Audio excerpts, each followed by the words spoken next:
Um, Hello everyone. Uh, this is my first stream. We got, I guess I can't cuss because I want to be employed. So no bad mic, um, using my webcam, but I guess I'll share what the plan is for today. So we're gonna bust out, uh, yeah, I don't use, what's it called again? Obsidian, and I never will. But yeah, so if you want to get a job nowadays, as the Primogen says, you got um you got to do the secret handshake. And what's a secret handshake? Leak code. Womp womp. So I want to do leak code for like an hour.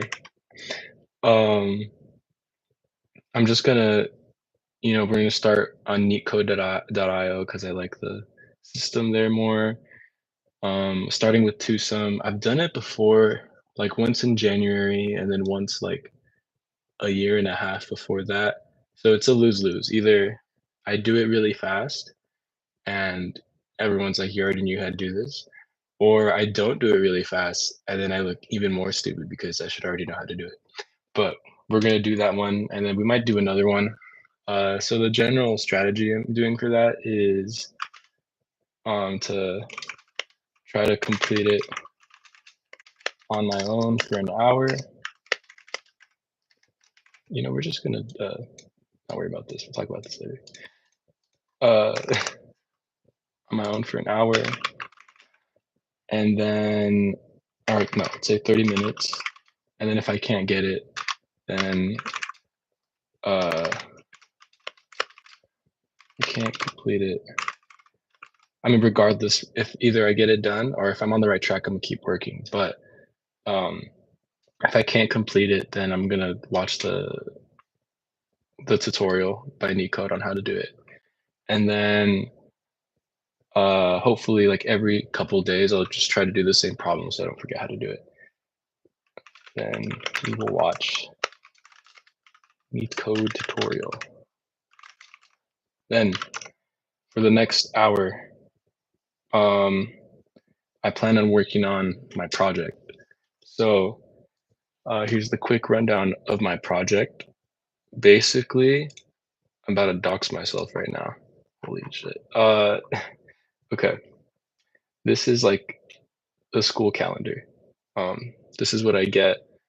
Well, I graduated college, but when I was in college, I always hated the fact that I had to like manually input um, all my classes into my Google Calendar. Like, okay, this is the name.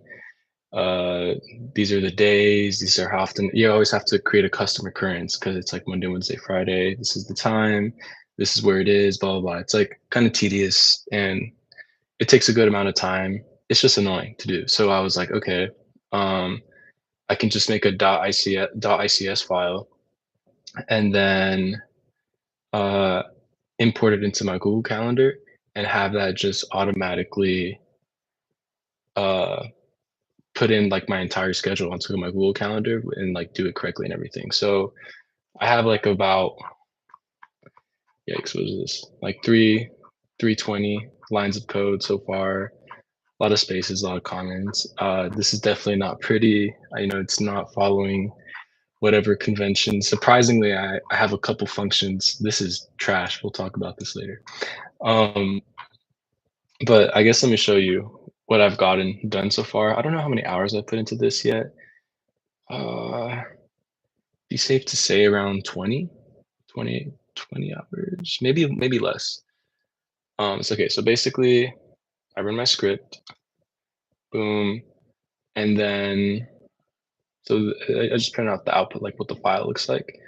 But uh, so this is what it gives me. This is a .ics file, which is what all like major calendar apps use. So it's like a HTML file. I think I remember reading about this. there's like HTML, ICS, .txt. It's one of the like the generally accepted file systems. I wish I remember what I was talking about, but I don't.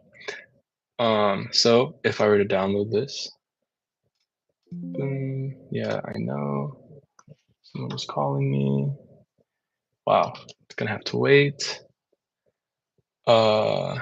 Can I pause the stream? I should have thought about that.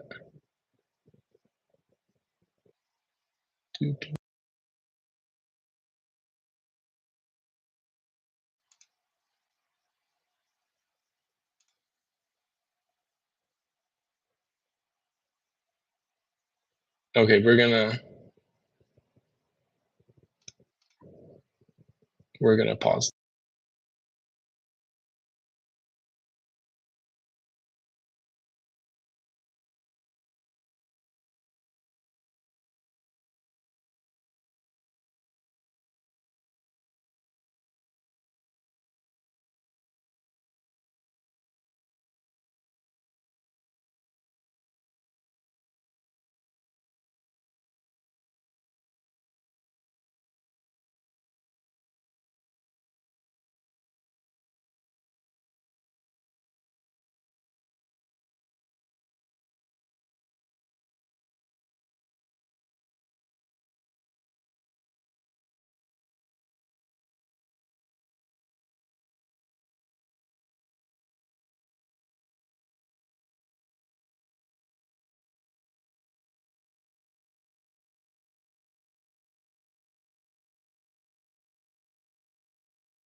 And we're back. 0 viewers, so it's fine. Definitely got to learn how to use this system. Okay, so um, here we have the .ics file, and like you can kind of already see the structure of it. So for example, you create like individual calendar objects, right? And from what I understand so far, I'm no expert. Uh, so for example, in the one calendar I created, you have all these, I want to say like they're called like parameters or something. There's a website, what was it? Oh wait, no, this is the Python library I was using to help me, but iCalendar.org, right? This kind of has like some sort of documentation. I don't think it was made by like, I don't know who made .ics. So I think this is kind of like somebody just made this because they're nice. Author. Okay, well here we go. September 2009. But it kind of like I went through a couple like pages of this and kind of goes through everything and like what it is and how to use all the words and stuff. And I just read enough to get like a basic understanding. And then the rest I just kind of understand by using the library and then a little Agility. Um, but yeah, so like for example, you'll start an event, uh, and then this one is called my math the discussion of my math class, right? Uh, this is the start time in the form of like a date time string. There's another Python library for that. The end time, and it's pretty basic stuff. I haven't added like class information or like a summary. I'm sure I could add that in the summary here, like the location, things like that. And there's definitely a lot more to explore, but um, this is like the main thing that I was having issues with because the Python library, it doesn't let you automatically create a recurrence rule. And a recurrence rule is basically like if you go to, let's see, Google Calendar, boop,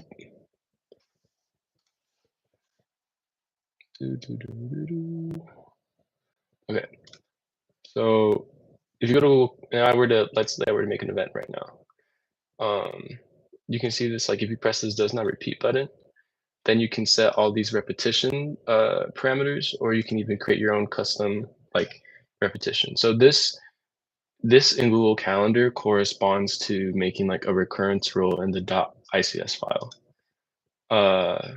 It's just like a, like I guess like an interface to do that.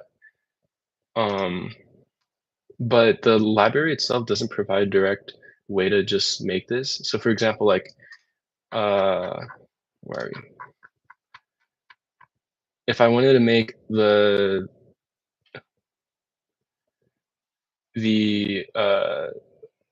oh, hmm,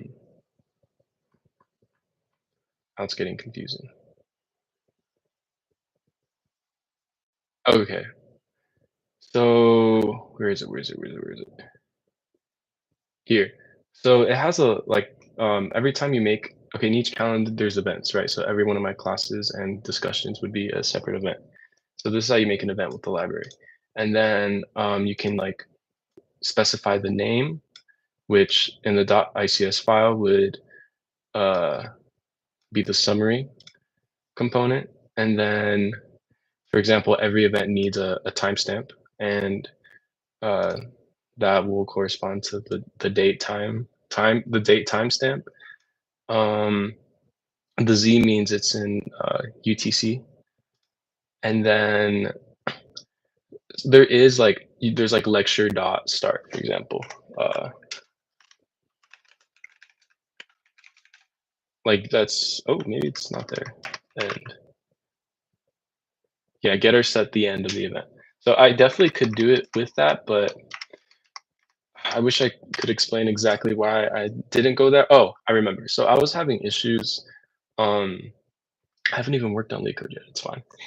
So I was having issues getting the time zones to match up, and then I went on the Python library's GitHub, and like they're having their own issues. And then, I thought about it, and I was just like, I wasn't even gonna use a library at first until I looked into it. And I was like, oh, maybe I should do that. But all this file is essentially strings, right? So all I need to do is write strings to the file. And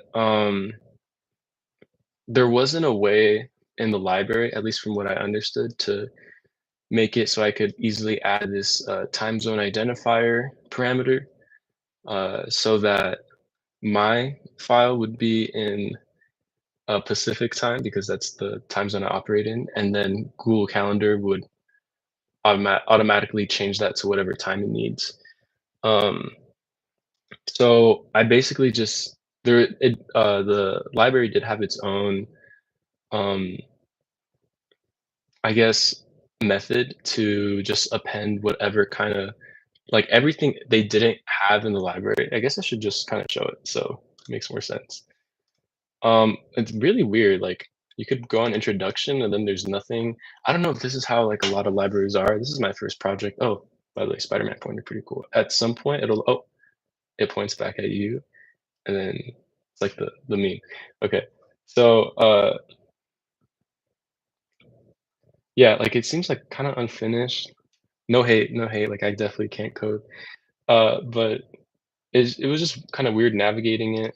Um, and then I guess you can go to API description and you kind of get an idea of what's going on. But then again, like it's not very long. Like allegedly, like this is all there is. And then I had to go on what was advanced usage.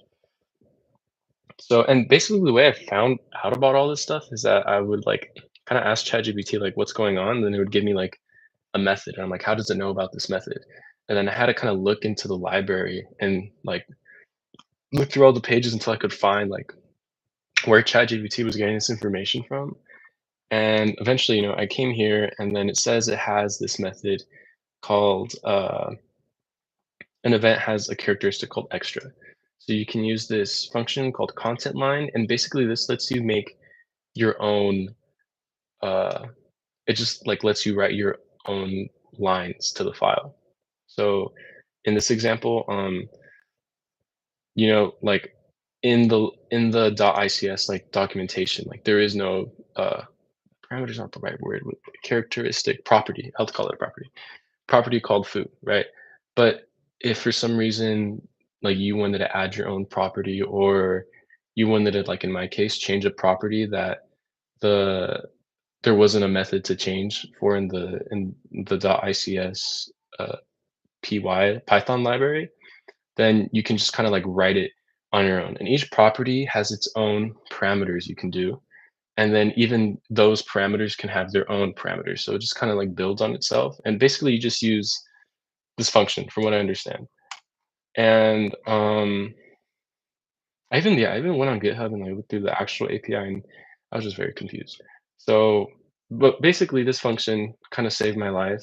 Uh, so I just kind of spammed it, and this is kind of how it said to use it. So I have my own like way of like calculating the start string um from from the PDF. So basically I use this library that parses the PDF, and then I do a whole bunch of oh wait, this is messed up right now. Okay. So okay, basically the reason why I have to start the parsing at row oh, there's my name. Well, I'm done. Is because that's the first row where this actually gets like it starts at math20d. And then I basically um put all it's like just one huge string. That's what the PDF reader gives me. And then I um put that entire string, and then I separate it row by row, and then I grab each individual, like the subject course, the title, the section code, the type. Um, I split that up. So I basically like kind of like made my own like list of lists, or like my own like database, if you want to say. So there's the reason why I have to learn regex is because um, the way I'm currently actually creating. Let me run it again. You can see it better. Okay, so the way I'm actually creating this like beautifully structured list of lists is really bad. I'm basically hard coding like the characters, and like trying to find where um so if you were to paste okay, oh I didn't do this. Okay. Oh, here we go. Right. So if you were to paste the output of the PDF reader, right, into a text file, it's just like I said, like one long string. So I basically would count. I'd be like, okay, uh, 0 or 1, 2, 3, 4, 5, 6.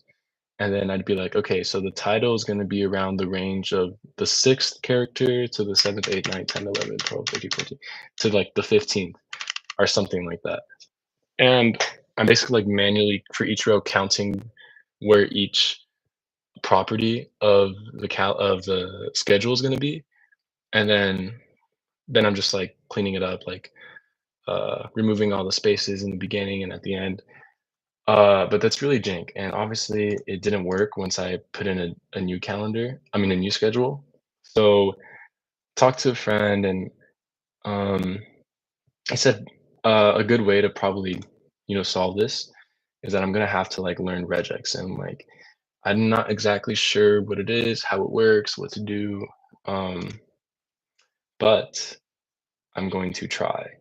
So we'll get into that later, but that's why I have to learn regex because wow, I'm kinda completely different tangent. Okay, let's just run, let's just import it into the calendar so you guys can see, um, how what I have so far works. Do, do, do. Okay, so kinda showed that. Let me make sure I didn't already restart. Okay, so I have my dates. If you look at the calendar, do, do, do, you can see that, uh so this is for my winter quarter and of my senior year that I just had. That began January 8th and ended March 15th. Where did I get this information? It's on the UCSD website. Right now, that's hard coded. I'm sure there'd be a way to like scrape it and have it update like live, but I don't know how to do that yet. It's just easier to hard code the start and end date since I know exactly when it's going to be. But that's kind of like I had to use the start and end date a lot to make my ICS file. But anyways, so those are the start and end dates. It's this class, right? This is the instructor. I actually don't put in the instructor yet. All I'm putting into the calendar so far is the name of the subject course. I put in the days it repeats, so Monday, Wednesday, Friday, and then I put in the time that it repeats on those days and until the end date. And then I've also been able to put all the midterms, all the finals, and all the discussions. So for example, this class repeats Monday, Wednesday, Friday, 4 to 5, and then I also have a discussion weekly on Monday from 8 to 8:50.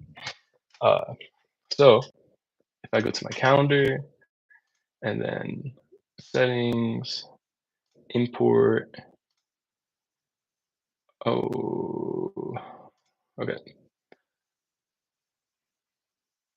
So this is the .ics file I just made.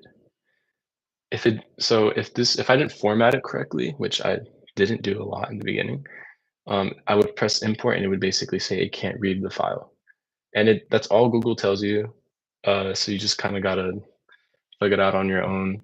And ChatGPT helps a lot with like verifying if your file is like formatted correctly or catching any mistakes. But anyways, so as you can see, it imported 11 events. So I made 11 total events that each have their own like amount of information for one calendar. So if I go, as you can see, like here's all my lectures for the day. Here's my discussion. And then I even have the uh, midterm. Oh, maybe I didn't. Oh, okay. So the reason why there's two of them is because I've imported this before and I forgot to delete. I deleted all my lectures and discussions, but I didn't delete my tests. But basically, like as you can see, like that works too. And uh, right, so the lectures end on the 15th, which looks good, and then my finals are on the days that they're supposed to be, and these are all the times that they're supposed to be as well. So pretty cool. Like happy I was able to get that done. Um, but now I ran into this issue where I have to learn regex and because it didn't work for okay, so as you can see, this is what the events, at least the tests, these are what the events look like for the file I've created so far. But if I were to use my summer schedule of last year, boop, boop, boop, this is what I get. So first you can see like my my string parsing is like first off like nothing's even printing. Bad. You go to new output, there's nothing there. Um, and as you can see, like this is the basically database that I was supposed to create, and it's just completely messed up. Like here, as you can see, like every single thing is like perfectly in its own box and it's formatted the right way and everything. And then here, like there's like a whole bunch of things that are cut off. The times are cut off. There's like a 4 missing here. There's all this extra space. The 2's supposed to be there. It's just completely messed up. And why is that? Like I said, it's because I have this ugly way of actually creating the database itself. So I need to use, I'm assuming I need to use regex to make it as general as possible um, in order to solve my problem. So that's basically a rundown of my project so far, where I'm at, uh, and what I have to do next in order to uh, continue moving on. Once I make it general, because I have a pretty good grasp on how to like make the files now. So, I mean, if it works, then I'm kind of done, and all I need to do is make like a user interface for it, like either a Chrome extension or a website. Like you just have the user upload the schedule, which you can download from the class website, and then it just outputs the .ics file, and you import it into your Google Calendar, and then boom, you're done, which would be really cool. Uh, yeah, that's where we're at now. After explaining my entire project, honestly, that was good for me. Like, I feel like now I know what I've done so far, which honestly I've done a lot. Um, I can now start on the leak code. So yeah, I guess I'll set a little timer. Doo-doo-doo. Mhm. This is gonna be crazy when this goes off. Oh shit. Oh, I don't know if I can do that. Let me edit this, please. Okay, I'm gonna do 30 minutes. Let's collect ourselves. Maybe drink some water. Damn, honestly, I thought I'd be way more entertaining, but it's hard to do this. Like,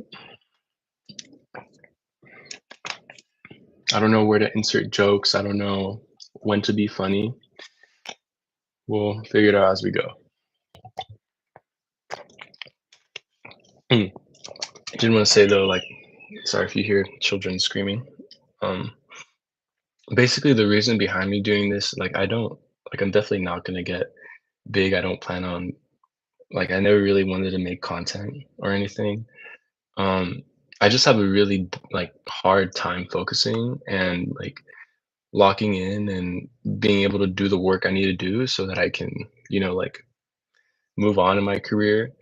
Um, right now the AC is on, as if there wasn't enough background noise. But yeah, my resume is like, maybe I'll show it later, but it's not very good. I graduated with a horrible GPA, like 2.5. Uh, the degree was called mathematics and computer science.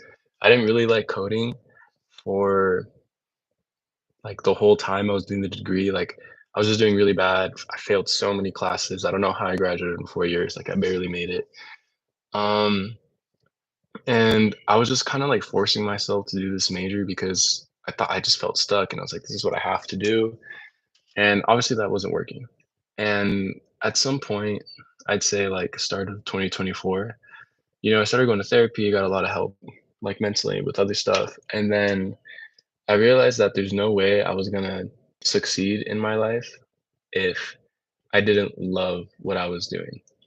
And even though I kind of like lost some of the flexibility to, choose a major that I knew I would be 100% passionate about or like study something I knew I really wanted to study, because like even growing up, like I was good at reading, I was good at writing, memorization, like reading comprehension, critical thinking, even though that's kind of related to math. But I sucked at math, and I ended up majoring in college in math. Took 4 years of like upper division math classes. It was insane. Um, but I realized I had to love what I was doing, and that's when like I was like, okay. So I tried my best to create a passion for coding, and it wasn't really going well at first, but eventually I started watching YouTube, started watching the Primeagen, and then he like made it really entertaining. And then for me, once because you should see my YouTube feed on my actual account. It's like just like coding videos now. So and I'm on YouTube a lot. So once I like know I'm passionate about something, then uh I mean I know I'm passionate about something when it's like the thing on my YouTube feed. So I just started consuming a lot of content and like not even listening to like freaking coding podcasts now, like back end banter. Actually, that's the only one I listen to because it's pretty good. I plan on finishing it. And yeah, I'm starting to feel like I can do this. Like I can definitely learn how to get better at this. I can definitely, if I apply myself, you be consistent, work hard, get a job, and um, I was trying to do it like consistently on my own, but unfortunately, it just was not working. But if I'm streaming, you know, like, not that anyone's watching, but if anyone ever does, like, you know, I can't just bust out my phone and then go on Instagram for like 5 minutes because that's not what the content is about. So I'm hoping it'll help me like keep me in check. And even though like I already been talking for 30 minutes, and honestly, it's like kind of fun. So yeah, that's why I'm streaming. It's mostly just for me to hold myself accountable and like work every day the amount of time I said I would, and uh, make sure that I just stop like wasting time in my life. Because right now, you know, I finished college unemployed. I really gotta get it going. So, okay, with that being said, hold up, one last text. Okay, 1 second.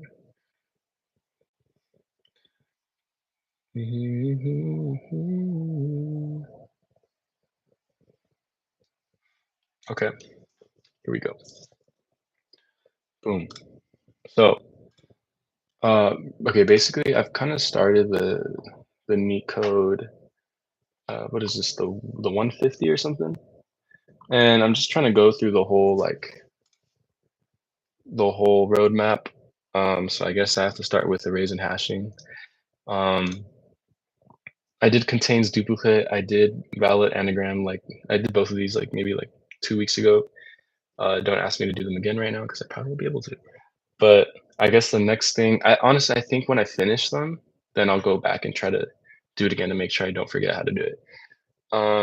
So the next one is two sum, which I know is like the hello world, the basic, um, the basically code question. Like this is the easy one or whatever. So yeah, let's get started on it. Like I said, I've done it before, so either this is gonna go well and it won't be impressive, or it's gonna go bad and it will be even less impressive. Uh, so reading the problem, we have an array of integers and an integer target. Return the indices I and j such that nums I plus nums j um, is equal to the target number and I is not equal to j. So in this example, basically I just have this array of numbers and then I want the first, I want to I want to get the sum of the, in this case, the first and the second number. So 3 and 4, and then it gives me 7. And then, and I believe, yeah, you're only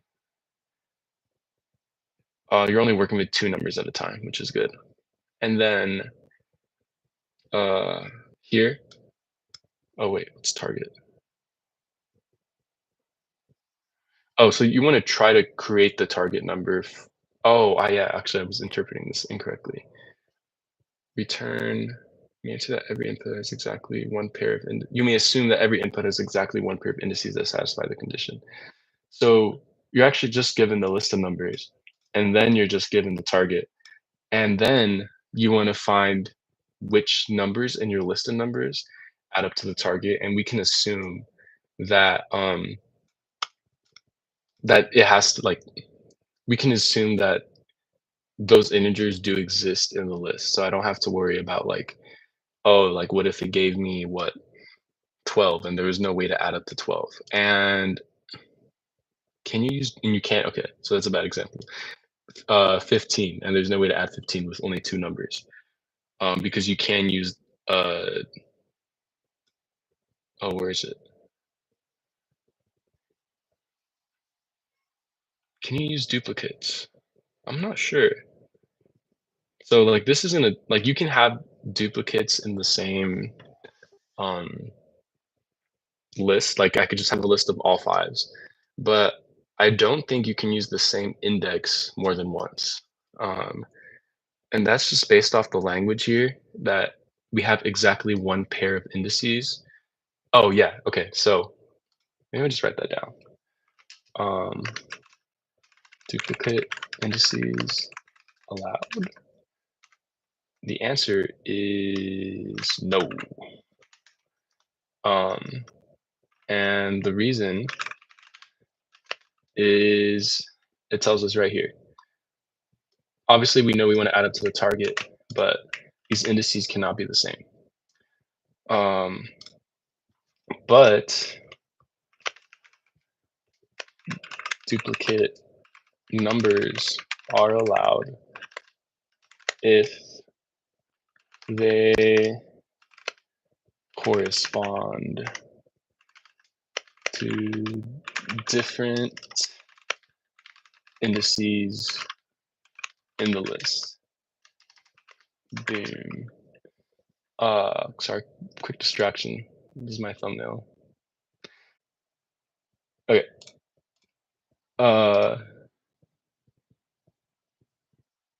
Yeah.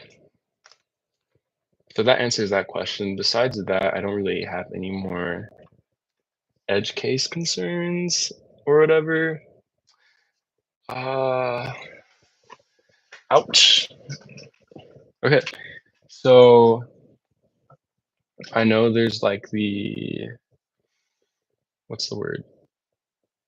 Crude way of solving this, which would just be I think it'd be O of n squared. And this solution would basically like be going through each element in the list and then checking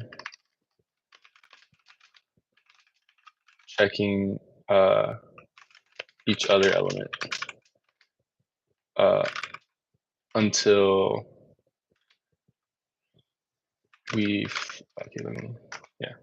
until we find a pair that adds up to the target.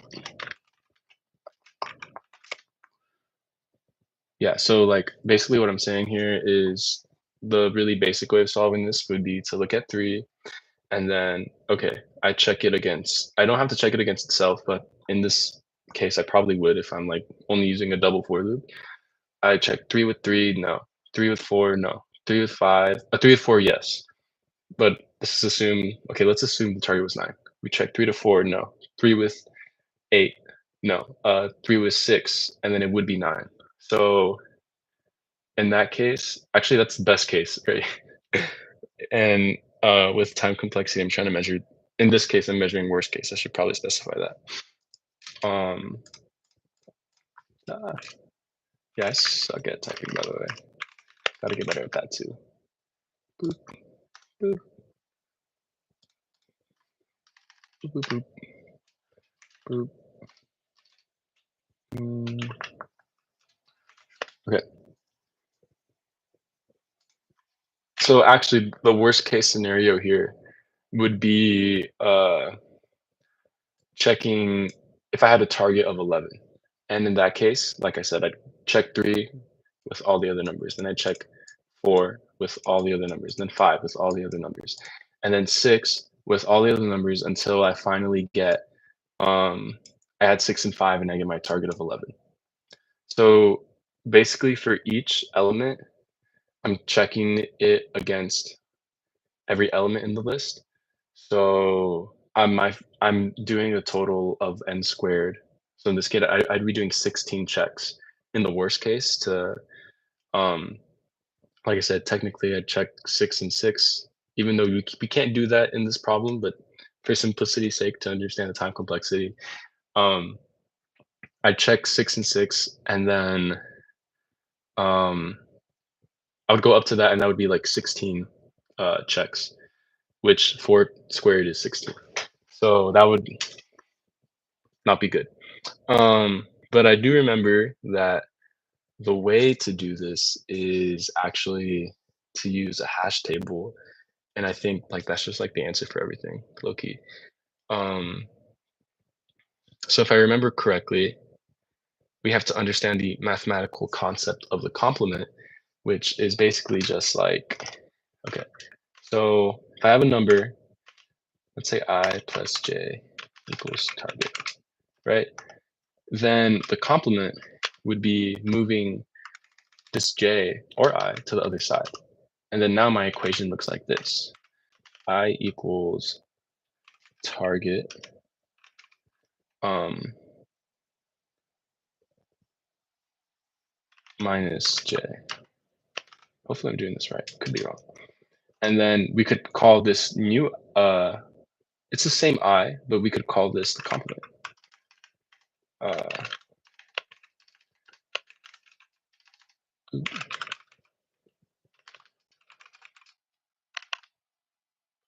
So, you know what? Let me look up the actual definition so I can word it better. Complement. Math. I spelled complement wrong. Oh my gosh. Who am I, the primogen?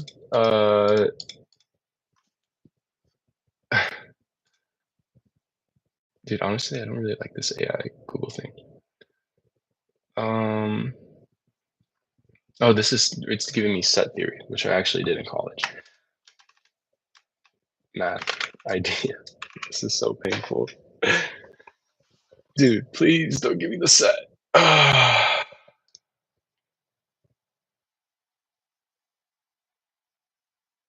Okay, working on our Googling skills here. Complement, math, addition.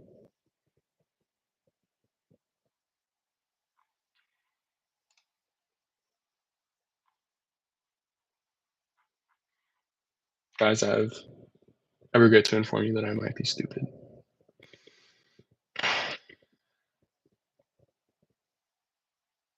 Okay, whatever. So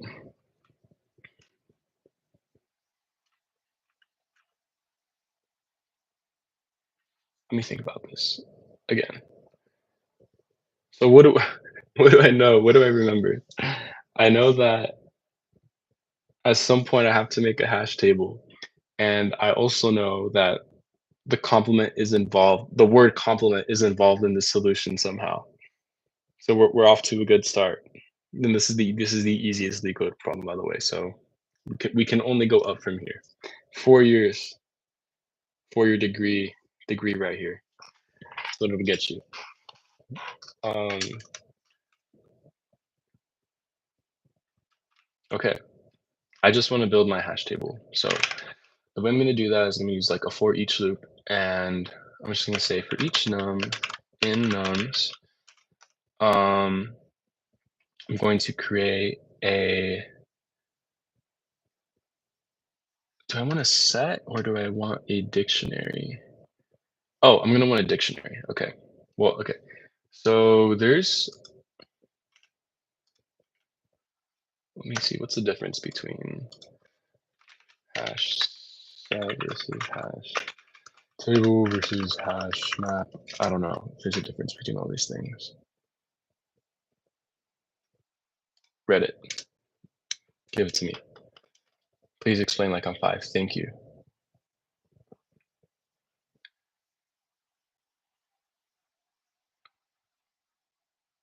Hash map is like a dictionary, so that's what I want.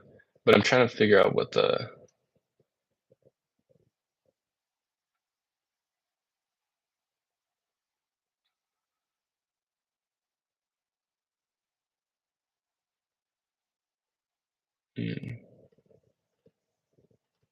set and map are a hash set is an implementation of a set. A collection of unique keys. Hash map and hash table are both implementations of a map. Collection of key value pairs where the keys are unique, kind of like a lookup table. Yeah, this is a horrible answer. Actually, no, it's probably a great answer, but I just am not good. Now we're using Java docs. Jesus Christ. Yeah, you definitely don't want to do this in the interview, but I am committed to relearning everything I should have already learned. So, you're just gonna have to bear with me while we go on this exploratory adventure. What if I just switch to Spanish? That'd be really funny. I'm just kidding. I can't speak Spanish. Stop. Let me just read this. The Java doc for hash map says hash table based implementation of the map interface. God, I love interfaces. This implementation provides all the optional map operations and permits null values and null keys.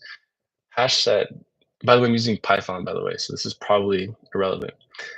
For hash set says the class implements the set interface backed by a hash table. Actually, a hash map instance. That makes it so much more understandable. It makes no guarantee as to the iteration order of the set. Okay. The hash table. The class implements a hash table which maps keys to values. Oh, this is the question. Great. Okay. I'm gonna stop reading this and we're gonna go to ChatGPT. Chat boobity boo. Oh wow, you're gonna see all my embarrassing. Um, where's my? I don't actually. Dang, learning a lot about me. I don't have a driver's license yet. We're just gonna do a new one. In Python, what is the difference between a hash map, a hash table, and a hash set? Explain simply with examples. The best part is that I don't even know if any of this is accurate. So that's why we love ChatGPT.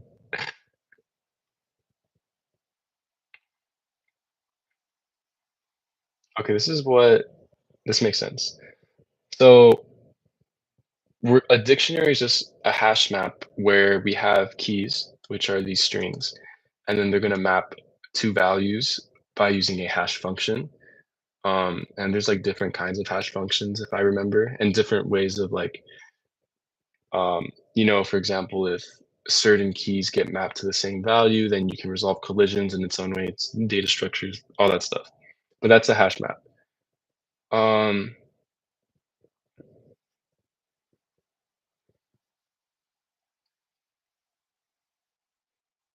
okay. I think this is kind of what they were saying in the Java docs too, that basically a hash map is an implementation of a hash table. I'm just gonna go with that. Correct me if I'm wrong for the nobody that's ever gonna see this. Um, oh, got a message. Got paid. Um, a hash set is okay. So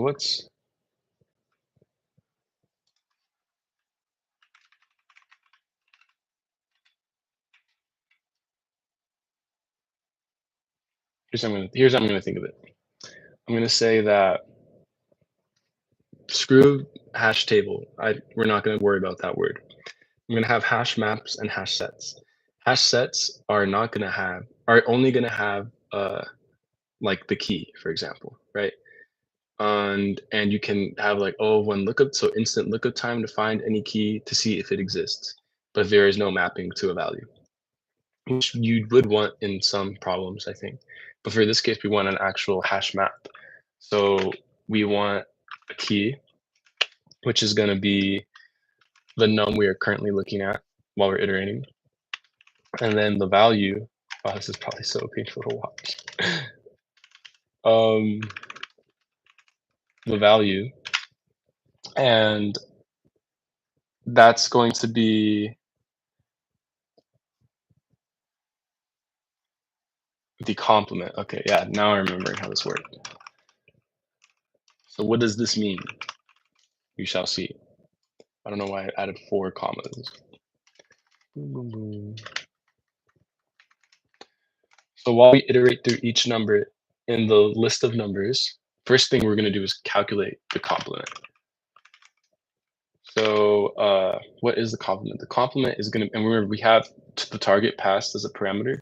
It's an integer. So we always have access to it. So our complement is going to be equal to the target minus,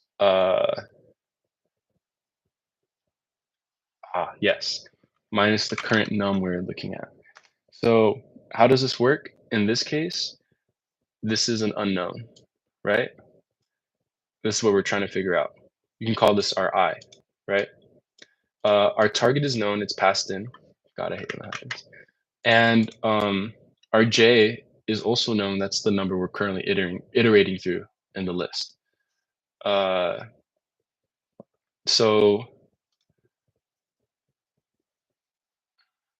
we're going to calculate the complement of this number.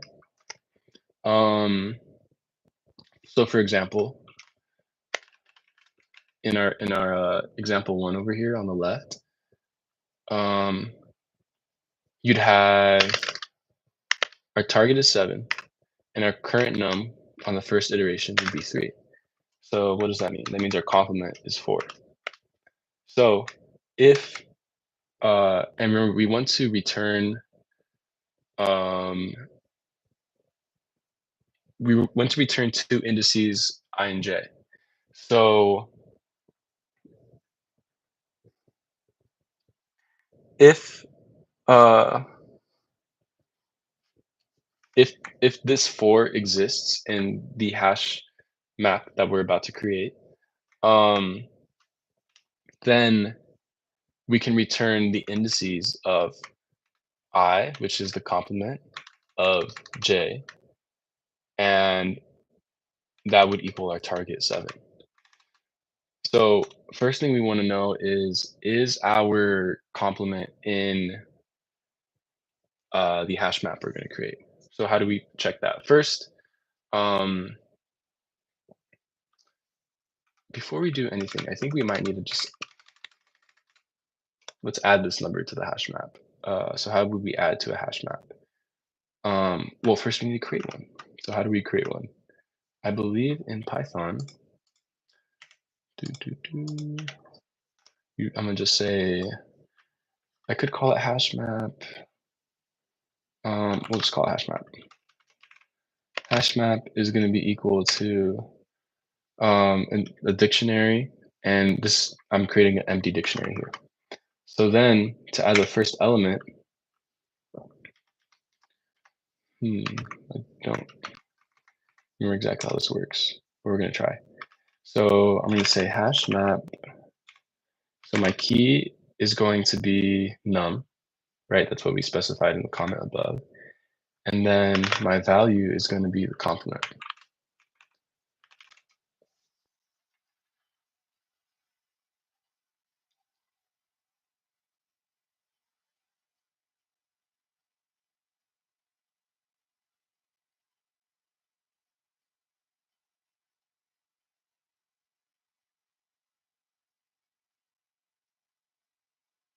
I'm thinking. I think this is good so far. Okay. So that will instantiate the first key value pair to be, for example, 3 is going to correspond to 7. So if my num would be 3, I mean, not 7, my bad. And then 3's complement, given that the target is 7, would be 4.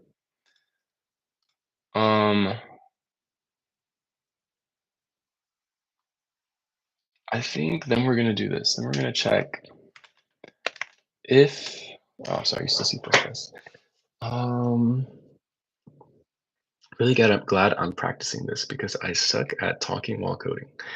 Because I just want to like think alone, but I know during the interviews, like, you need to talk through solutions.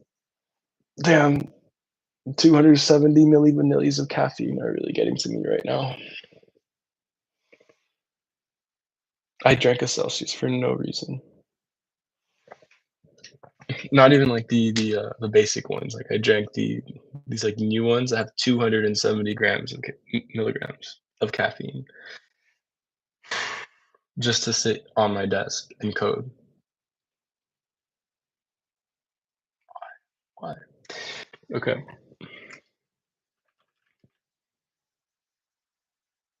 I think my issue right now is that everything I have so far is kind of just based off like a distant memory of doing this problem, and I'm not exactly sure why this is the way I want to go about it. Um, I guess I'm also confused as to how I'm gonna know if my complement exists in the list of nums.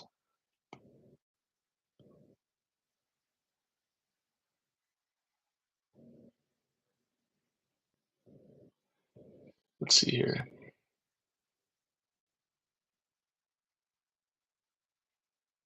What do I want to check?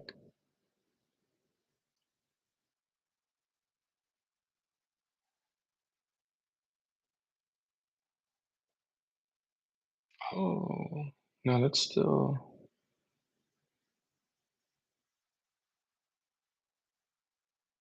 it's not O of N.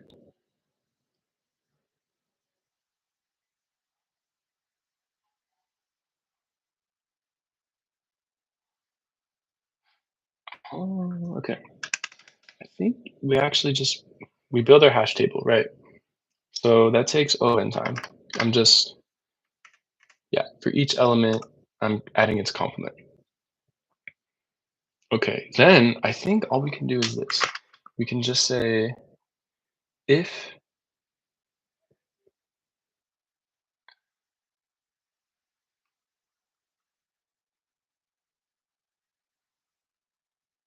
oh, wait, I'm close, I'm close. I'm close. Oh, man. Day one, baby. I think I want to make my hash table first, and then I want to look for the element after I make it. I think I remember that's what I have to do, and that makes sense. So I need to search. What am I given? I'm given the target. Hmm.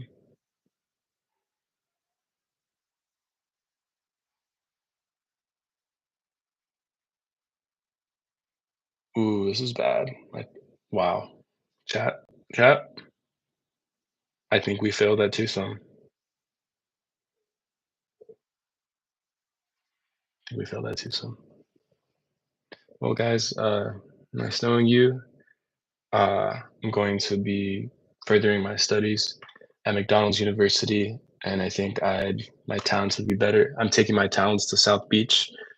I think my talents would be better served in a different occupation, and coding isn't for everyone. So you guys have a great day. And no, I'm just kidding. That's a really stupid ass joke. I don't know how censoring works either. I really shouldn't cuss.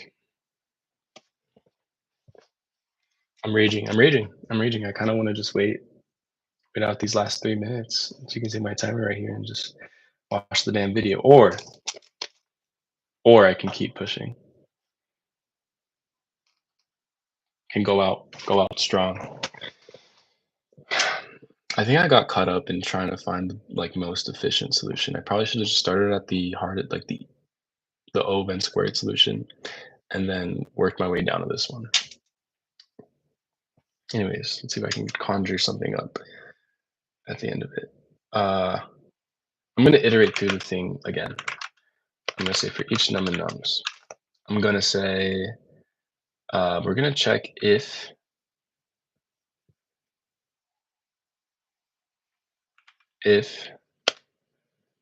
hash map num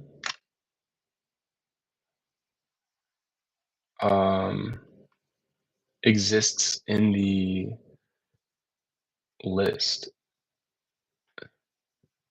So I basically I want to see if the complement exists in the list for every number. Um,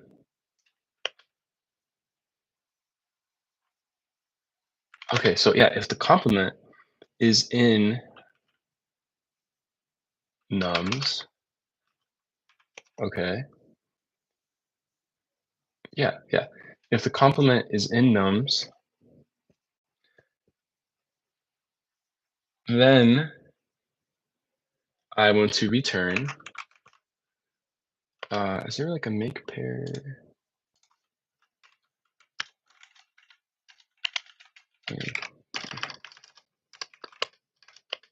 I'm going somewhere now, so even if my timer goes off, I'm just gonna keep working. Oh, pair. Sure. Okay. Um. Oh, yeah. Pair, and I'm gonna do hash map num.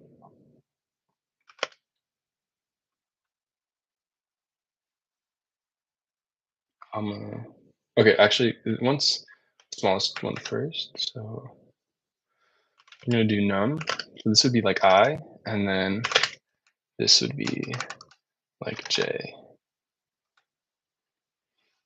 Just gonna run this. It's definitely not gonna work. Shit. Pair is not defined. Okay, maybe I'm just gonna do this. Make my own list. Maybe this won't even work either. Great. I got output, but I definitely got the wrong answer. So, oh, I'm not returning the indices. Mm, I remember. I remember it was conflicted. Uh, I'm storing the actual values in my hash map. I think I need to store the indices because that's what I want to output, right? So this is correct. Like I got 3 and 4, but I want 0 and 1. I want to know where they are at. So how do I do that?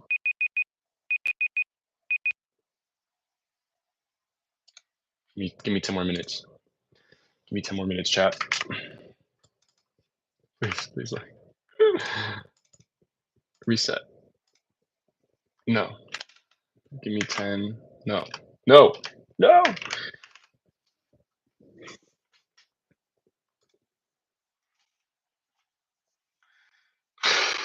Brutal stuff. Brutal stuff. Gen Z. Gen Z tries to focus for more than 1 hour. This is you're seeing how hard it is. I want to open goddamn. I thought this was goddamn Patrick Star.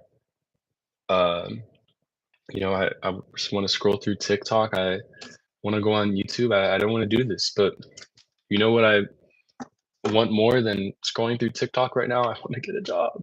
So we can't do that. Just setting into madness slowly. Maybe I should like hit a stretch or something. Stretch. You know, you know. Um, where was I? I'm close. I'm close. I'm so close. Close.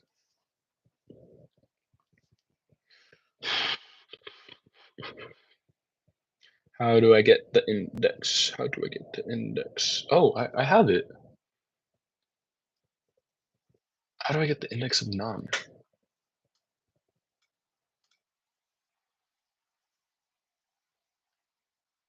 Hmm.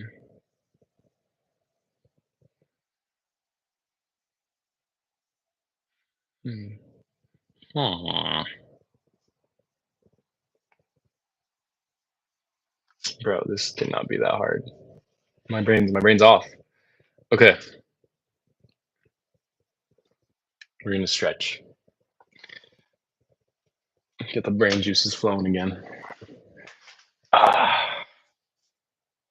Ugh.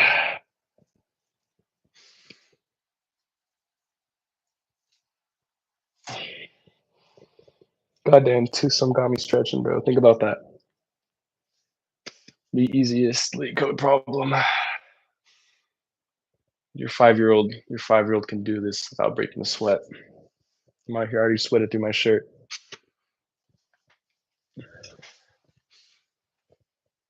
Ah. There's about 5 children within 30 miles of me that have solved this problem in their first try yesterday, at least. And here I am, 35 minutes in, 33 minutes in, unable to solve it, but we're gonna keep pushing. Okay. How do I get the index? Ooh, if I type it out, maybe it'll come to me. Index, how?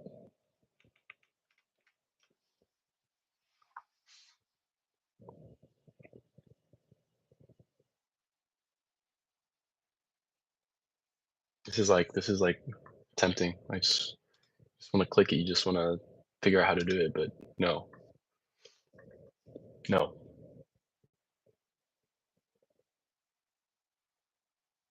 Index value, index value.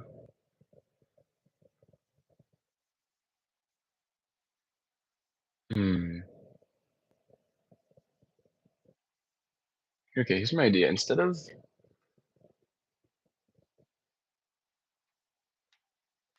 I think I want to instead of the complement, I want to store the index of the complement. So the way I do this is I think here's what I do. Um, hmm,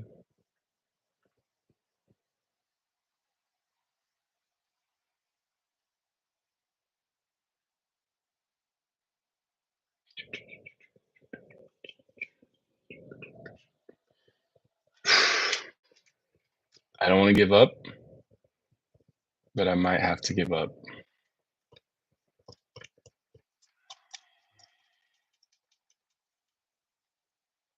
I'm close, but I'm not close enough. Somewhere, somebody's screaming at the computer screen. The solution is so simple.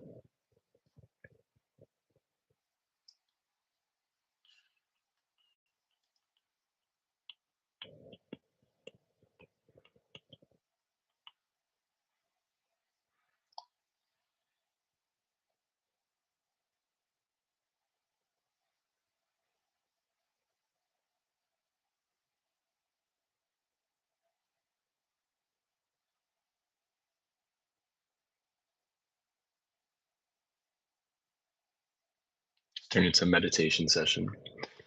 Oh my god. Honestly, hey, if you want to learn, you got to learn how to call it quits. So I think I'm gonna have to get the goddamn leak code solution to this.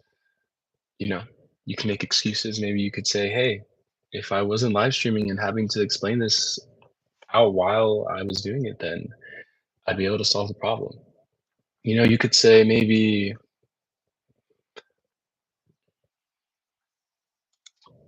actually no other possible excuses I can come up with.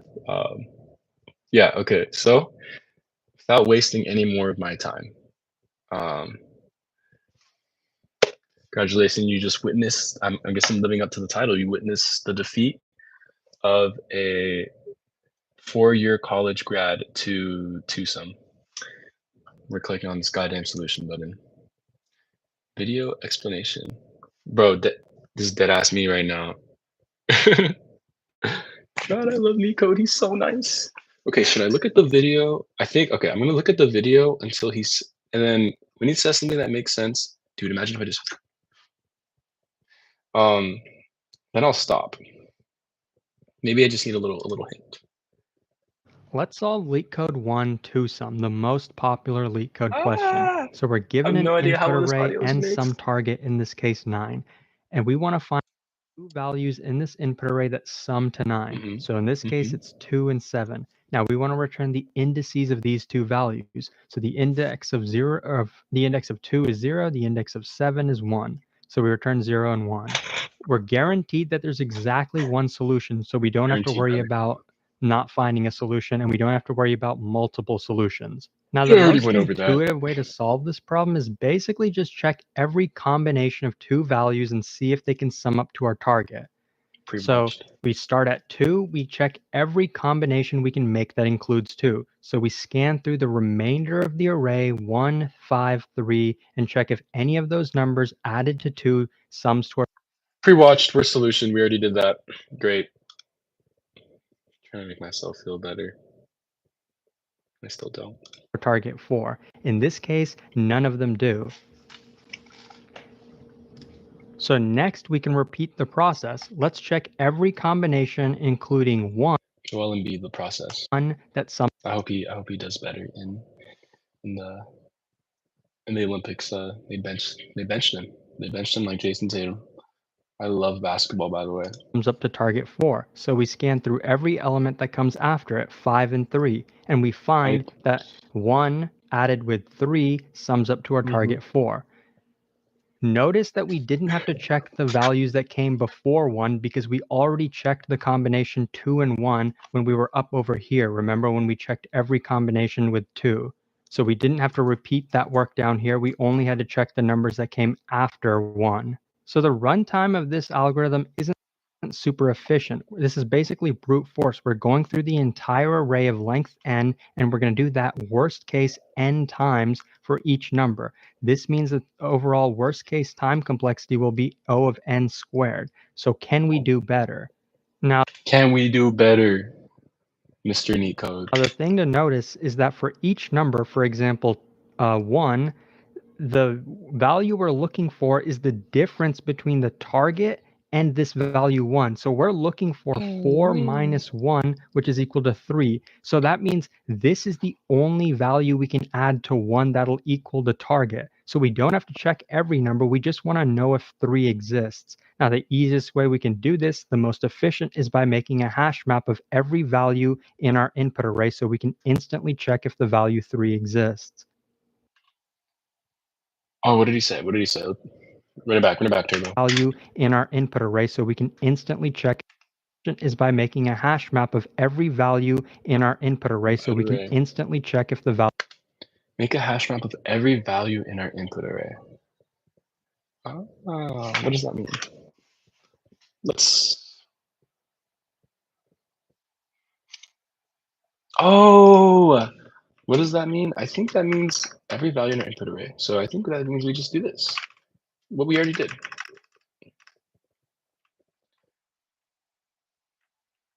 Hash map num, and then we're gonna get its index. Yeah, and I think there's. Don't judge me. Shut up. Well, let's clip that. Thank you. There's like a little Python enumerate thingy because, and why am I using this? The reason I'm using this is because I want to do key value pairs, but instead of value being the complement, I'm gonna stop being a dumb. Watch this. Control Enter. Boom. Learned that way too late, like last week, and I've been typing really my whole life. The value is going to be the index. Okay, great. So enumerate. What is it? Where? How do I do that? Damn it! Give me an answer. Ah, yes. So you do this. So I'm going to say IDX because I'm cool and I'm different. And did I just pass the nums into enumerate? Yeah. So enumerato. How does this really work under the hood? I don't know because I'm using Python. Maybe I should do it in C++ if I like really want to hate myself. Well, I think I need to be way less degrading in the future. It's probably not an attractive trait for employers, but at least you know I don't have an ego problem. Ego is in the ground. Okay, great. So now I can just do that. Boom. Let's clean up our code a little bit. Index how? Index wow. Great. So now we have a hash map of every value and its index. So now we can just iterate through the hash map. And then we can say, we can calculate the complement first. Okay. Complement is going to be that you are very beautiful.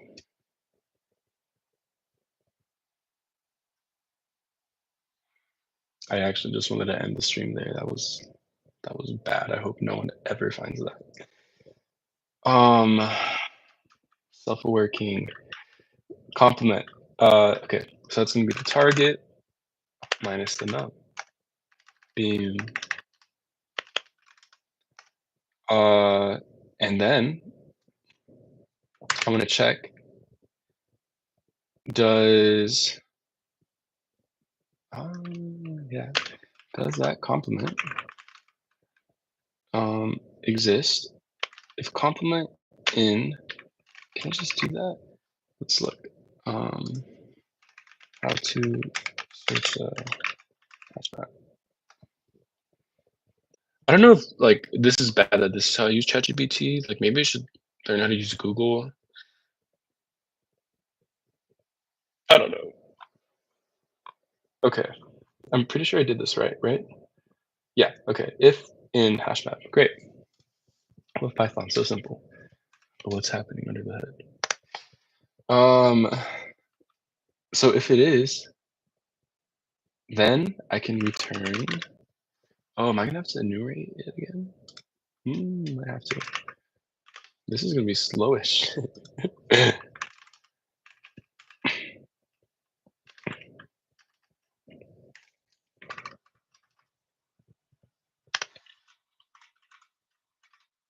Baby, yeah.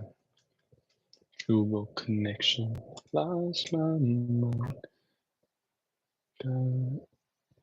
Something is off here. Why is this blue? Oh, how do you spell enumerate? Enumerate? Enumerate? With the E. So I spelled it right the second time, which is why it shows up. Okay, and then I'm going to return IDX.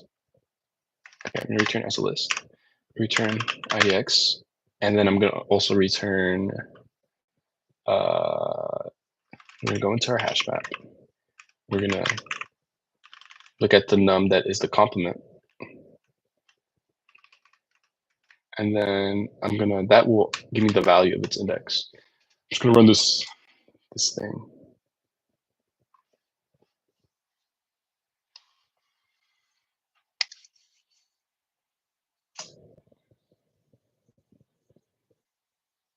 Looks like we got it done. Looks like we got it done. Wow, dude, I'm gonna have to private this. This is really bad.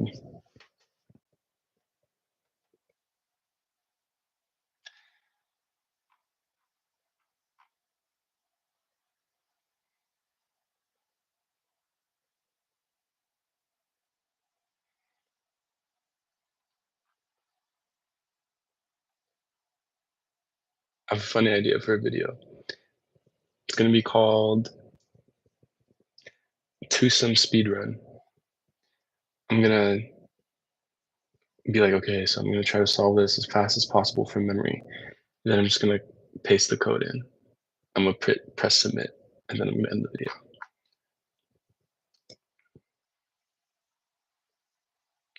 I'm gonna submit this. Wow, I didn't even get it. I celebrated too soon. What happened here? Oh,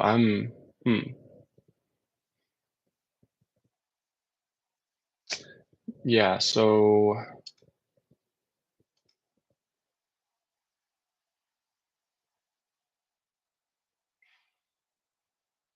that's what I was saying. Where the indices, they have to be different, and they can't use the same one. So how do I avoid that? There has to be some sort of like and condition here, and and IDX is not equal to J, right? So then, and I not equal to, right? Yeah. Boom. I wonder if that'll just work.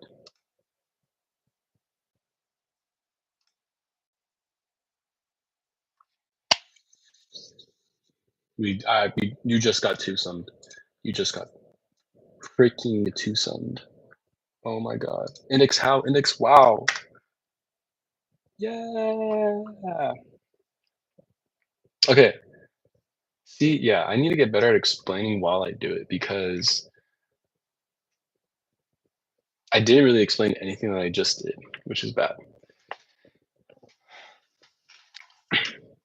But here's the idea, and I don't know if this is like the exact code we're about to see in the solution video. Oh my god, I love this thumbnail. But basically, so as I was telling you in like way beginning, duplicate indices are not allowed. So the way I checked that is I got the index of the current number I'm looking at in the list. And I did that with enumerate, which basically as you go through the list, it attaches the index of each number to the list. So I wanted to check if, for example, in our first, I want to see if the index of 3, which is 0. So in the first iteration, this would be, num would be 3, and idx would be 0. So I'm saying if 0 is not equal to the complement, so first we calculate the complement, right? And the complement is just, in this case, 7 minus num, not idx, so num. So 7 minus 3, which is 4. So is 4 in the hash map? And remember, we added literally every element in the list to the hash map, and we also added its index as the value. So the key is the element, and the value is the index at which each element is at. So it asks, is 4 in our hash map? And the answer would be yes. 4 would be, the key would be 4. And when you use in, you're looking through the keys. So does this key exist? So 4 is in the hash map. And then it has a value of 1 because that's the index that 4 has in the list. And then, because we don't want duplicate indices, I also have to check, okay, is the index of 3, which is 0, is 0 equal to the index of the complement, which is 4? So 0 equal to 1? No, it's not, which is good, because that means that they have different indices, which means we have satisfied all the requirements for this problem.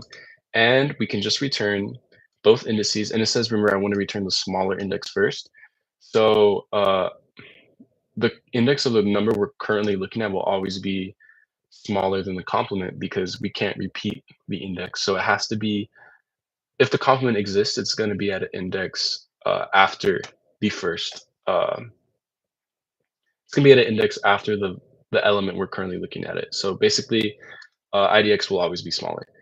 And then I'm returning the index of the complement, which, like I said, will be after a number greater than the current index. And I'm put that in the list, and because that's how I want the output to be, a list. And then boom, press submit, and you're done. So I think it should be good just to finish see if I wrote exactly. Let's solve LeetCode 1, 2 something. One pass. Oh, shit. Then we add this file. No! Oh, thank God it didn't take me there. Okay. Hash map is Wait, first, right? We would want where were we? Like here. every number, we just want to know if 3 exists. Now, the easiest way we can do this, the most efficient, is by making a hash map of every value in our input array so we can instantly check if the value 3 exists. Now let's try the same problem, except let's use a hash map this time. Now, in our hash map, we're going to be mapping each value to the index of each value. So the index of 2 is 0, the index of 1 is 1, the index That's what I did. Yay! of 5 is 2, value twice. So we would have to compare the index of our current 2 with the index of the 2 that's in our hash map. There's actually an easier way to do this, though, and it's wait, I don't know why I did that. I need to watch the video. each value. So the index of 2 is 0, the index of 1 is 1, the index of 5 is 2, the index of 3 is 3. So in our hash map, we're going to be mapping the value to the index. Now we could add every value in this array into the hash map before we start iterating through it, but there's actually an easier way to do it. If we added the entire array into the hash map initially, then we would get to the value 2 first, right? We would want to check, does the difference between target 4 minus this value 2, which is equal to 2, exists in our hash map? And we would find that 2 does exist in our hash map, but we're not allowed to reuse the same one, right? Because they're both at the same index. We can't use the same value twice. So we would have to compare the index of our current 2 with the index of the 2 that's in our hash map. There's actually an easier way to do this, though, and it's a little clever, and let me show you how to do it that way. So doing it this clever way, initially we say our hash map is empty. So we get to the value 2 first of all, right? And we want to look. Honestly, I'm gonna go back because I don't think I really grokked, as the cool people say, what the hell bro was saying. So find that 2 does exist in our want to check, does the difference between target 4 minus this value 2, which is equal to 2, exists in our hash map?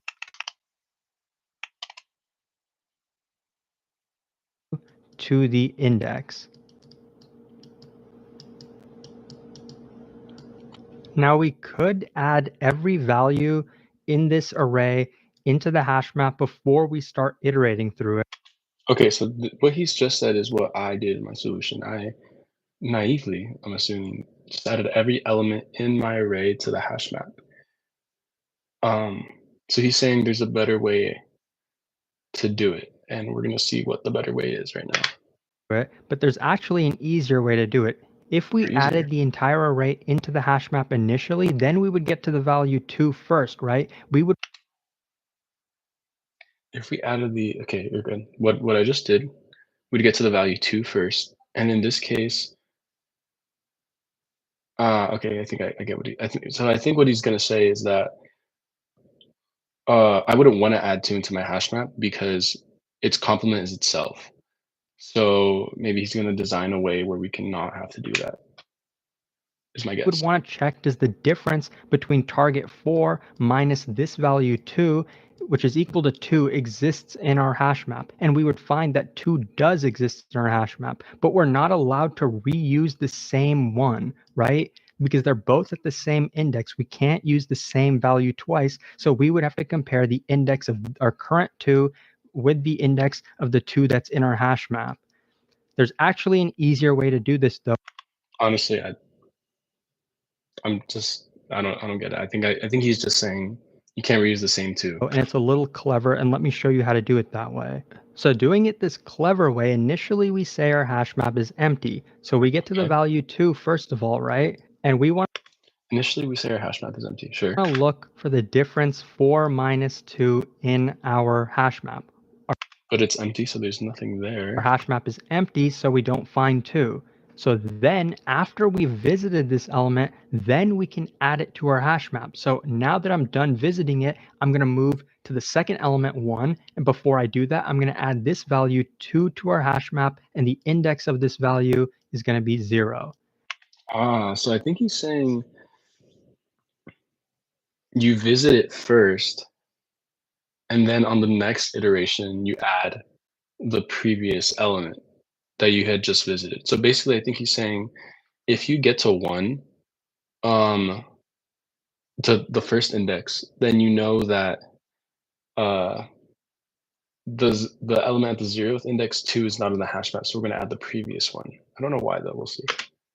Now I'm at 1. I'm looking for 4 minus 1, which is 3. I see 3 isn't in our hash map, but it actually is in our array. So what's the problem? Well, for now, we're going to say we don't find a 3. So we add 1 to our hash map. The index of this 1 is Wow, what I just said is completely incorrect. 1. And now we move to the next element. Okay, so we're just adding the elements as we look at them, but I think we're first checking to see if the complement already exists in the hash map. So that's what the check is. 5.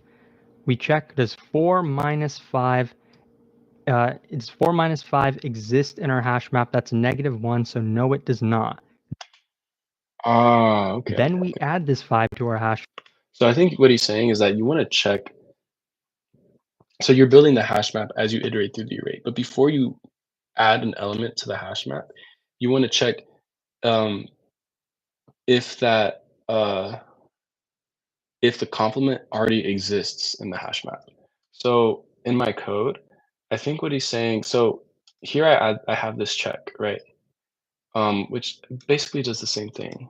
But I think what he's saying the better way is before I actually add into my hash map, what he wants or what the most optimal way to solve this problem would be to check if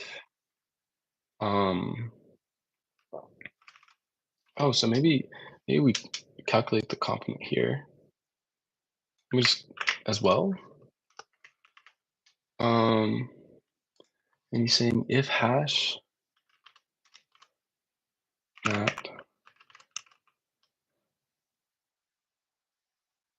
Actually, let me just do this. If complement in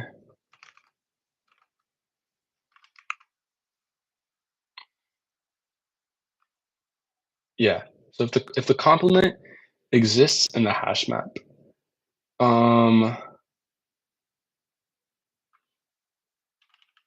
what can I do? Not. Then I want to add it. I know this might be annoying, but I think it's better to just learn as much as possible before, like, even when you do have to go to the solution, like, you just want to try to, as soon as you think you know what's going on, just try to solve the problem at that point and use as little help as humanly possible. Just min-maxing learning here. If you were curious, what's in the entertainment tab group? Oh, well, I just showed you, but I was illegally watching Twin Peaks and the original X-Men the Animated Series. I think that's not good to admit to online. Anyways, so what does this do? This means that I'm only adding elements into the hash map.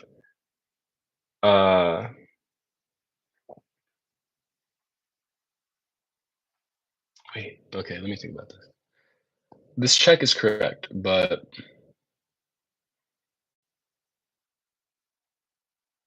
yeah, I'm only adding the element if the complement doesn't already exist. Now, why would I be doing that? I'm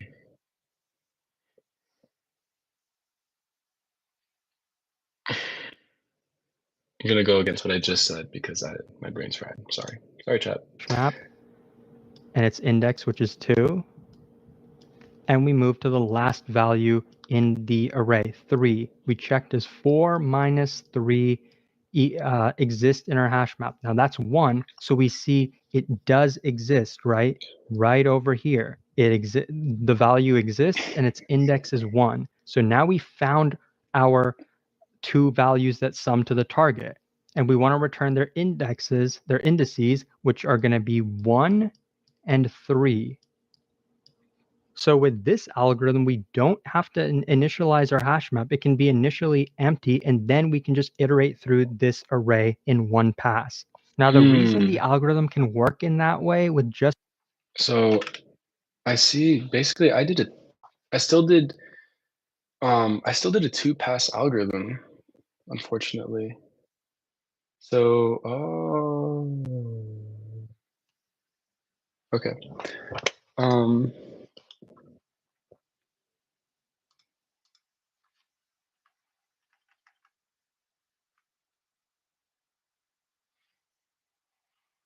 I'm sorry, I need to get better at this, but I just need to type this out. What he's saying is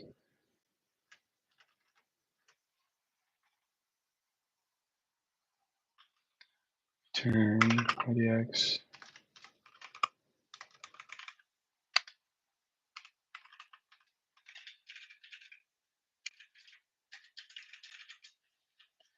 just gonna comment all this out.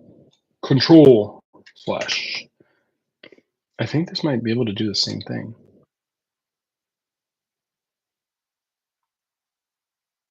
Oh, honestly, I should probably like start running just checking for typos before. I think that would probably piss off the interviewer.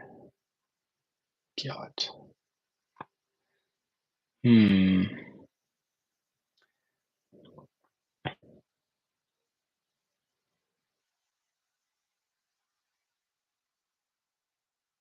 We're gonna have to keep on going. I don't know why. Oh, okay. Initialize our hash map. It can be initially empty, and then we can just iterate through this array in one pass. Now, the reason the algorithm can work in that way with just one pass is this. So let's say we had a giant array, right? We know for sure that there are 2 elements in this array that sum to our target, right? We don't know where they are. They're at some arbitrary location. When we visit the first one of those elements, our hash map is only going to be this portion of the array. It's only going to have the values that came before the first value. So we're going to notice that the second value that can sum to the target is not going to be in our hash map yet. But once we get to the second value, our hash map is going to be this portion. So every value that comes before this, right? My bad. So I actually have it right. I was never adding to my hash map. So this is what you're saying earlier, that you just want to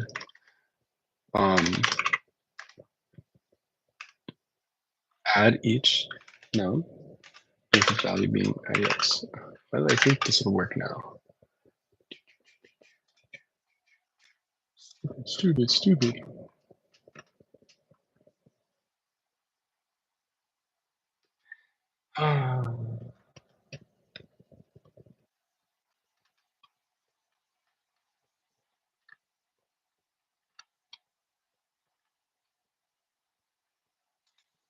Right? So we're going to be guaranteed that once we visit the second element that sums up to the target, we're going to be guaranteed that the first one is already in our hash map. So we're guaranteed to find the solution. Now, since we only have to iterate through the array once, and we're adding each value to our hash map, which is a constant time operation, and we're checking if a value exists in our hash map, which is also a constant time operation, the time complexity is going to be big O of n. We are using extra memory, right? That hash map isn't free, so the memory complexity is also going to be O of n, because we can do need to think about memory complexity always. Potentially add every value to the hash map. So now let's code the solution. So remember, we need a hash map, right? I'm going to call this previous map because it's basically every element that comes before the current element. Every previous element is going to be stored in this map. We're going to be mapping the value to the index of that value. So now let's iterate through every value in this array. We need the index as well as the actual number. So let's do it like this in Python. Before we add this to our map, let's check if the difference, which is equal to target minus n. Now let's check if this difference is already in the hash map.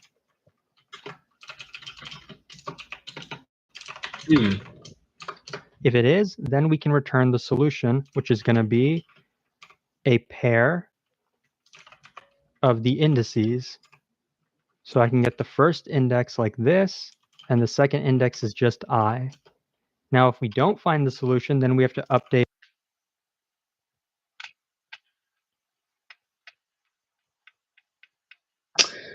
Okay. So in comparison to my current solution, there's a lot to digest so far. One, yeah, obviously I'd want to check first if the complement exists before I want to check if it exists, because then I immediately return. If it doesn't, then I add it to my hash map. But like you said, boom.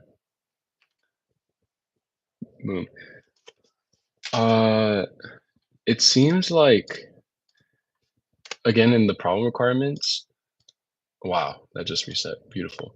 I want to return the smallest index first, and I guess it's hard for me to concept. Okay, so because I'm building this iteratively, like he said, for example, if I get to 4, I know everything before it will already be in the hash map. So that means that my hash map actually contains keys, which are the numbers, and then the values are the indices that are smaller than the current index I'm at. So if this is the case, then I'd actually have to return the smallest index first. Oh, no wonder this wasn't working. And then I want to return the index I'm currently at. So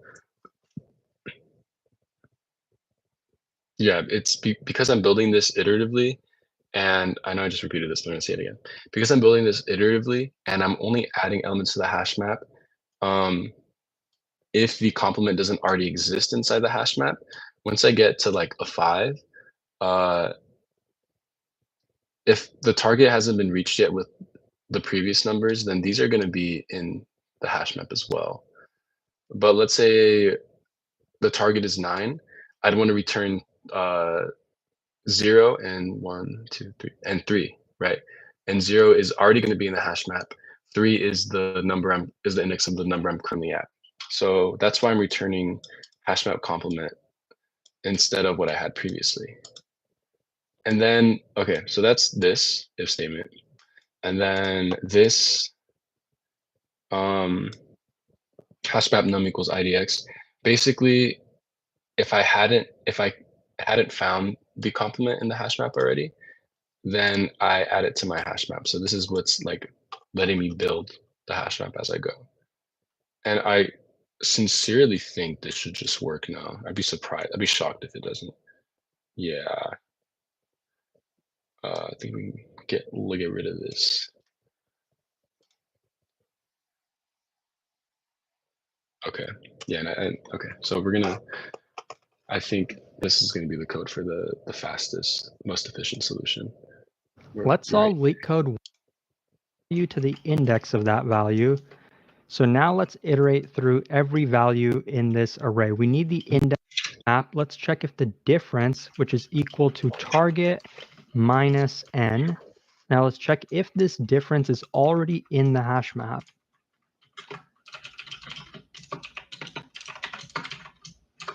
If it is, then we can return the solution, which I didn't explain that well enough. Is going to be a pair of the indices. So I can get the first index like this, and the second index is just I. Now, if we don't find the solution, then we have to update our hash map. So for this value n, I'm going to say the index is I, and then we're going to continue. Since we're guaranteed that a solution exists, we don't have to return anything out here, right? But I'll just put a return for no reason. Now let's see if it works. And it works perfectly. So with this kind of neat little trick with just doing it in one pass, you can reduce the amount of code you have to write and not have to worry about like edge cases and comparisons and things like that. Okay.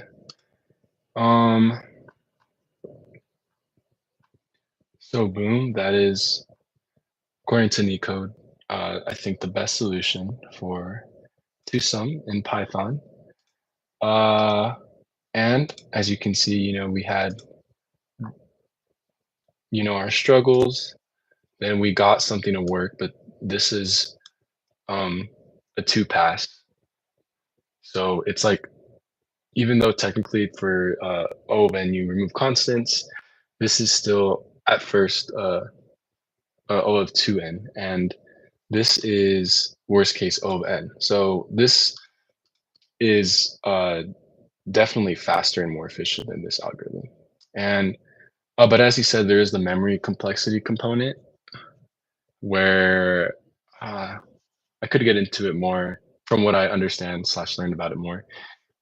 Again, not an expert on anything. But hash maps generally trade off memory for lookup speed. And depending on how the Python hash map is implemented, it may need to constantly resize a certain amount of like buckets to fill. So for example, like when you're just making a list, you're only using as much memory as you need, right? But for hash maps, it'll start off with like 10 spots. And then if that gets filled, or if it reaches like a certain filled threshold, so you can avoid collisions, that number will increase again to 100. So you're always going to have a certain amount of spots that aren't filled, or buckets that aren't filled. And that is less memory efficient because, for example, even when I have my solution, the size of the hash map is probably larger than the amount of elements inside of it, which is why there's a memory trade-off. I could be completely wrong there, but that's my take. I don't know why I said that so confidently. No, I'm not gonna look it up. I'm tired. Okay, so this was How long did this take? I don't even know. How long? Yeah, that was on the probably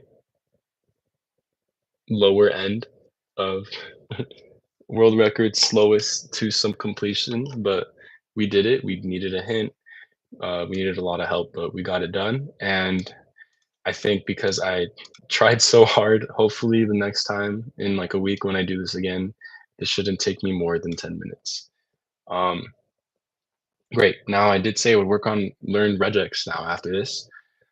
Kind of tired. I'm at least going to put 30 minutes into trying to learn regex. It's not going to be as active learning as I wanted it to be because I am tired, unfortunately. Again, crashing out from all the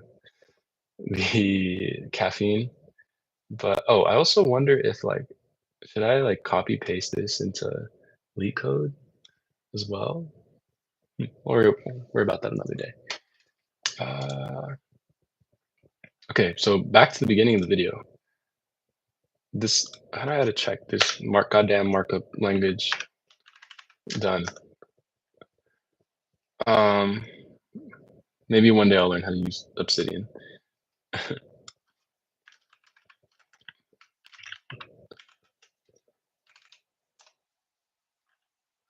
Okay.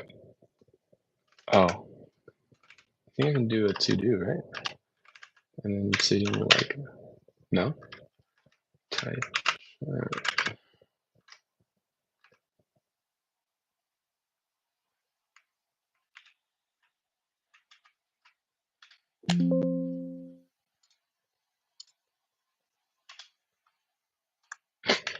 Okay.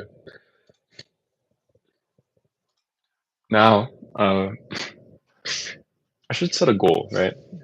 Okay, here's my goal. I want to, at the very least, learn how to use regex to, I can already separate this entire text file into, honestly, I'm gonna just print it out so you guys don't have to imagine it, and we can actually work with, I can show you what I'm talking about. Okay, so where do I print this? Okay. Oh, I made my own function to print. Professors would be so proud of me. So print CSV format, comma separated values is basically what this value is here. Now I'm actually going to want to print just to show you guys how it looks. I never use this data frame. Maybe I should. How it looks without any of my parsing.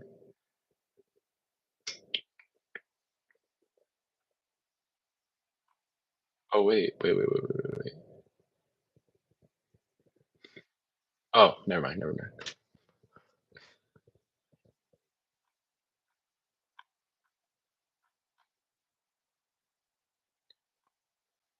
Okay. So basically, when I say print CSV format, it's the result of this entire chunk of code, which adds all the rows into a list called final formatted rows. And that's what I was explaining earlier with it just trying to perfectly find exactly where each element is, right? Title, course name, section code, professor name, time, etc. But actually the raw output from the PDF reader I'm using, which is called, what is it called? PyPDF. It will look like this. So we're going to call my function print PDF format. And if we want to look at the implementation for this, it's literally just, so I print it out in rows because it's just easier to like understand.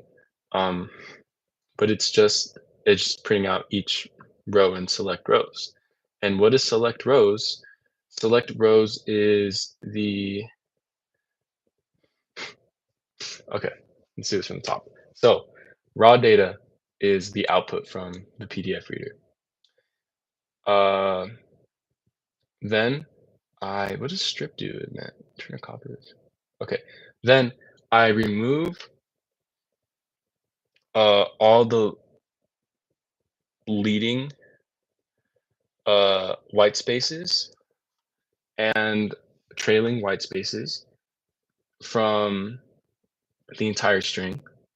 So basically, there's a whole bunch of junk in the front and at the end, and string is like literally the entire schedule in like one string. So I shortened it to just this. Let me explain this better. So there's like white space here, and there's white space here, and everything else is just in one giant string. I use split to shorten it to just this box, right? And then you strip, my bad. And then I split by new line, which means um, every time I get a new line character, which does show up in the raw PDF data. So for example, like at the end, I just get a new line character because there's another line of text. It puts a comma there to make a new row. And I also I explained this earlier, but I cut off at when the first course name shows up because that's like the information I care about. Yeah, and that's basically what print PDF format does and what I'm printing out. And I'm just printing out each row one at a time, so it's like more understandable in the terminal. So let's run this. Doop, doop. Okay. Now, what the hell was I saying about white spaces? Because there's still white spaces here. Who knows?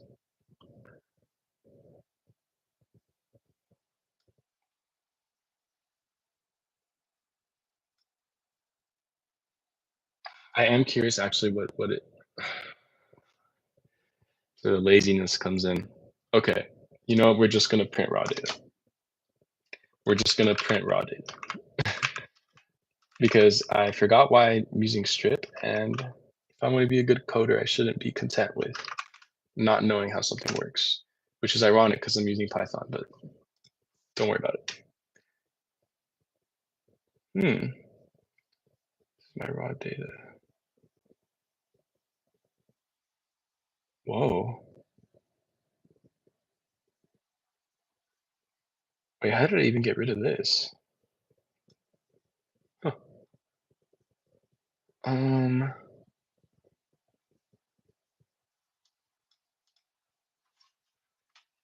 Interesting. I actually don't even know. Oh.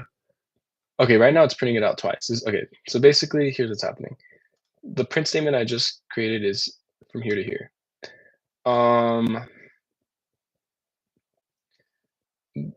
When I put -1 in select rows, it's doing what's it called? String slicing, and it's doing everything up until the index before the end index, which is -1, which means it's doing everything before the last one. So it'll actually cut off the website URL, which is what I wanted because I don't need the website URL. And it starts, so this is inclusive and this is exclusive. So it starts at 4. So it starts at 4 and then it goes up until one before the last index, which is -1. You can do that in Python. So that's what I'm the rows I'm extracting. But before that, why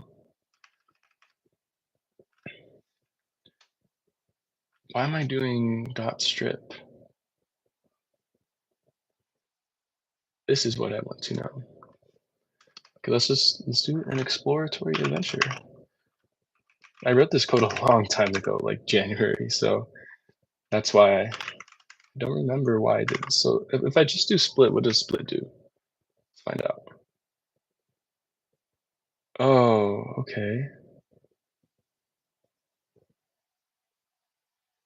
Wait. Oh, okay. Yeah, so Hmm.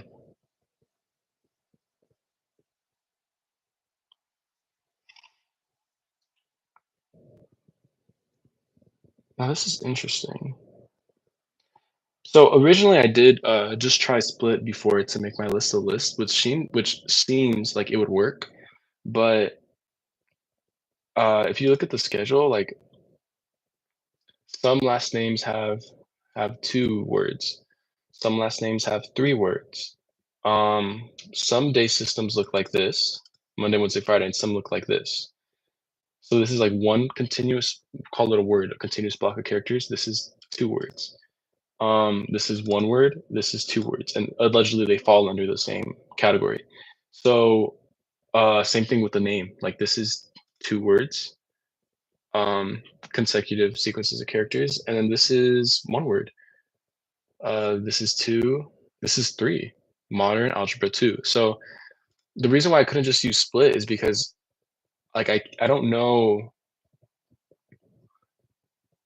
Remember, this program is supposed to work generally for any possible course, and I have no clue of knowing how many words are going to be in each category, like subject, course, title. Okay, subject, course, I know there's always going to be 2 words, but after that, like some of them, like yeah, it is only one, but in the important ones, like I just don't know. So actually, okay, let me rethink this. Um, I can already get all the subject courses. Don't worry, I'll explain that later. Which I need for making the calendar. Uh, I could consistently get the section code every time by just using split. Um, oh, actually, no, I can't because I don't know how many words title is going to be. Okay, yeah, this is reminding me of why I had this problem in the first place.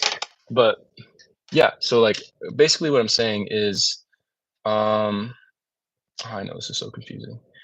I'm looking at the wrong one. Let's look at this one. Okay. Okay, so starting here, right? This would be, I'm not splitting it by rows, so right now it looks bad, but this is like the 4th row. So I know this is going to be 2 words, and I could say, okay, the first 2 words are going to be the subject course. And then this is what happens here. As you can see, 3 words. I don't know. This could be 2 words. This could be 1 word. This could be 3. At that point, if I wanted to get, oh, look, this one is, yeah, this one is 1, 2, 3, 4, 5. This one is 5 words. So, yeah, like I can't be like, okay, the section code is always going to be at the 0, 1, 2, 3, 4, 5, 6, 7th word in the list because this could be, it could be at the 7th, it could be at the 5th, it could be at the 3rd. I don't know. It's going to be different every single time for every single type of course. And this is a very long tangent. Um, very long tangent, which is just trying to say it's not enough to just do split. Okay. I hope that's, I mean, maybe there's like some sort of logic I'm not like getting, but yeah, it's not enough to do split. But I can split by new line. Uh, wait.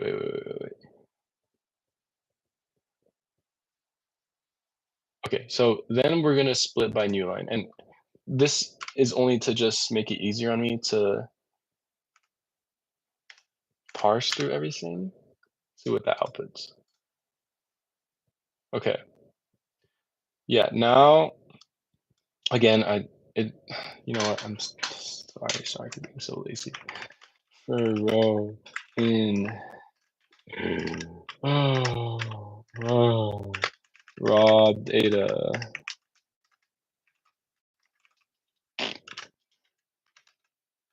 Print raw data dot split. Okay. It's a, oh,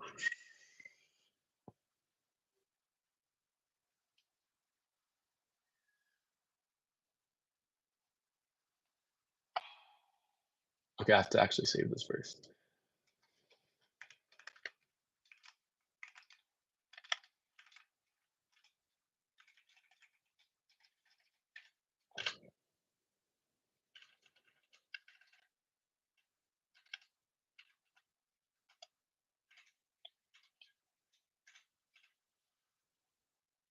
Okay, now it's saved. Now I can do this for row in example. Print. Nope. Boom. Okay, perfect. So, it seems to be exactly the same output.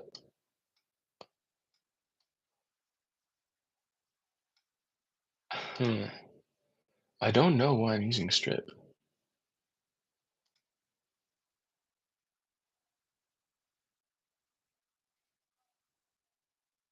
Okay, what happens if I just print out example?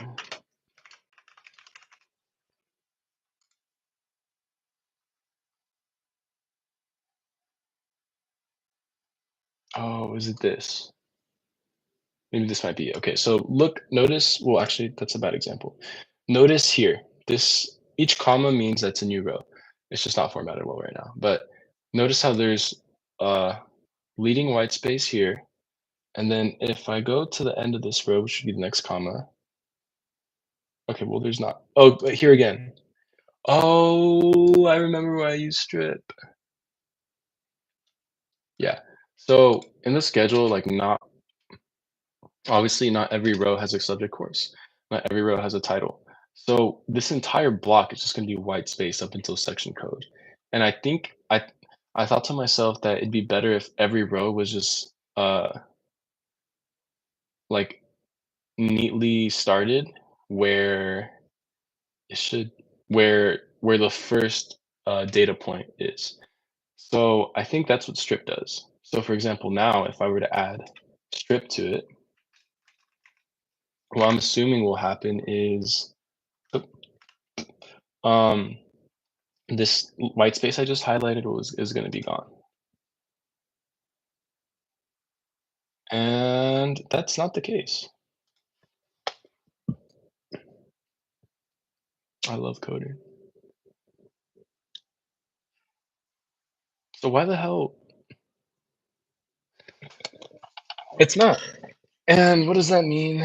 Which makes sense because then how would that entire so okay. Basically, I don't know why I'm using strip. So in order to see if I even need it at all, I'm just gonna get rid of it. I'm gonna get rid of this. I should comment it out, but I'm not doing that. And then like I said, I know it works for the first file WebReg main, and this summer one is the one it doesn't work for. So if I run it like this, what I should do is okay. Ready? Well, watch this. Terminal wizardry right here. We're gonna run this again. The output is saved in new output.ics. Then I'm gonna make new output to the ICS. Okay, now I have two. Oh shit. Okay, wait.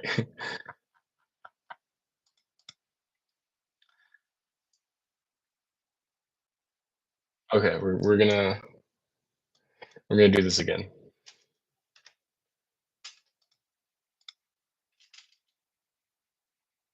So this one is gonna be the original version, which had strip. Okay, this original version is gonna be called new output.ics. So this is pretty much exactly the same code I had. It is exactly the same code I had before. Now that's saved in new output.ics. Okay, then I'm going to take out the strip because I don't know what the hell it's doing and I don't think I need it. So we're just gonna keep it at split. We're gonna run it again. Before we run it again, we're gonna save it to new output 2. Okay, so now I've generated two files, and I believe you can use because this is running in WSL Ubuntu, so I think I can use a terminal command. Actually, let me check my file path. So both of these files are in the current file path, so I won't need specify another file path, but I think I can just do diff si2 classes.pdf. And I want to see if there's any difference between, my bad. New output.ics. And I want to compare that with new output2.ics. Boom.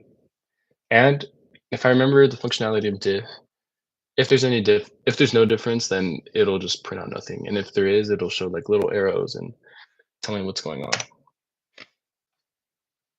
Oh, great. I can't read this.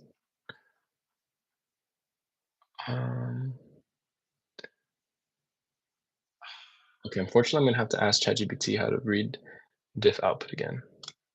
Sorry. I know. To interpret what? Interpret diff Linux output.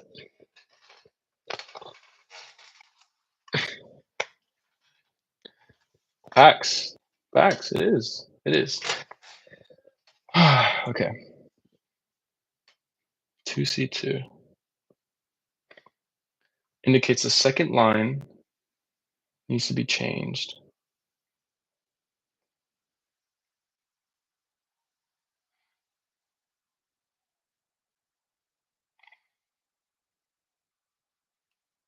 Okay, so this is saying the second line needs to be changed to,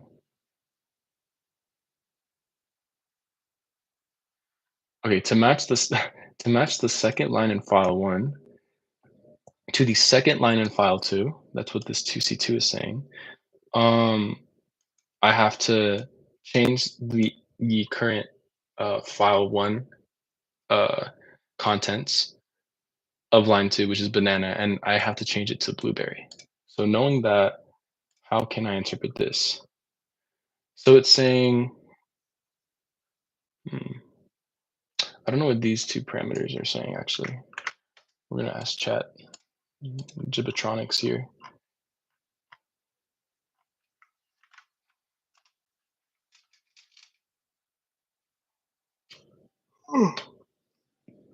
And change operation involving multiple lines. What does the first 5 mean?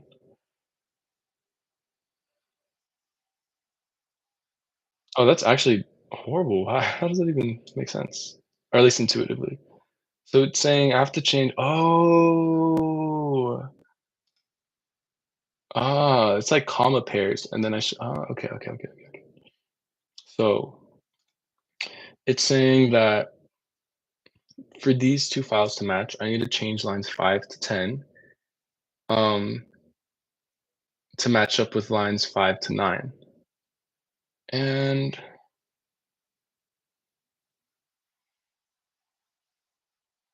that's interesting.